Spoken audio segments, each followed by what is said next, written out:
निर्यात शुल्क लावा, सिक्युरिटी डिपॉझिट घ्या, पण कांदा निर्यात करू द्या। फलोत्पादन निर्यात संघटनेनं केंद्र सरकारकडे अशा प्रकारे मागणी केली आहे। निर्यात बंदी करून शेतकरी आणि व्यापाऱ्यांसह सरकारचं नुकसान होतंय।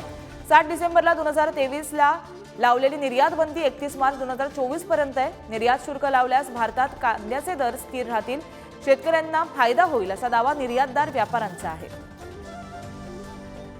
सरकारने सर्वसामान्य व्यापाऱ्यांना एक्सपोर्ट करण्याची परमिशन द्यावी आणि त्यातून आपल्या शेतकऱ्यांना पण त्याचा बेनिफिट होईल आणि चांगल्या दर्जाचा चांगल्या प्रतीचा बाजारभाव शेतकऱ्यांना मिळेल। आज जर परदेशात कांदा 100 रुपये विकत असेल आणि कुठेतरी आपल्या शेतकऱ्याकडून 12 ते 14 रुपयाने कांदा खरेदी करणार असेल तर मग सरकार कोणाला न्याय देते? तर याबाबत आपण अधिक माहिती जाणून घ्या आमचे प्रतिनिधी किरण यांच्याकडून।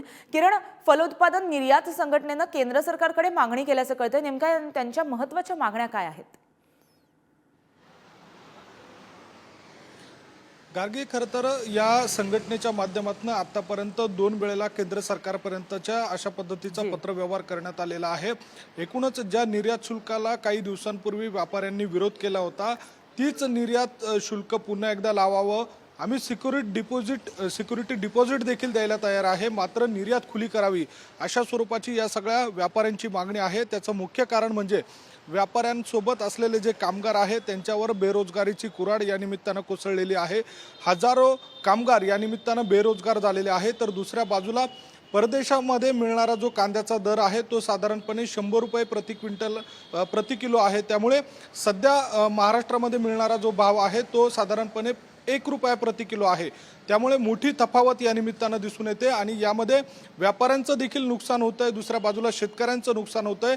मात्र यामध्ये कोण मालामाल होतंय अशा स्वरूपाचा सवाल या व्यापारी असोसिएशननं उपस्थित केलेला आहे। त्यामुळे NCLच्या माध्यमातून जी कांद्याची निर्यात होणार आहे त्यावर एक प्रकारे या व्यापाऱ्यांचा रोग दिसून येतोय। त्यामुळे लवकरात लवकर निर्यात खुली करावी अशा स्वरूपाची मागणी या सगळ्या व्यापारी असोसिएशनची आहे।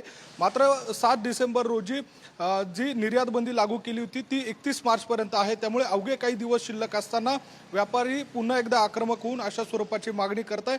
केंद्र सरकार या व्यापाऱ्यांच्या मागणीकडे कसं बघतं, निर्यात खुली करतं का हे बघणं महत्त्वाचं असणार आहे। नक्कीच किरण, असाच प्रश्न तुम्हाला पुढचा विचारायचा आहे, तो म्हणजे सरकारची याबाबत काय भूमिका आहे? कारण कांदा निर्यातीचा हा जो प्रश्न आहे तो शेतकरी आणि व्यापारी यांना सातत्यानं सतवतोय। त्यामुळे आता केंद्र सरकारची जी काही भूमिका असेल त्याकडे आपलं लक्ष असेल। किरण, धन्यवाद तुम्ही दिलेल्या माहितीसाठी।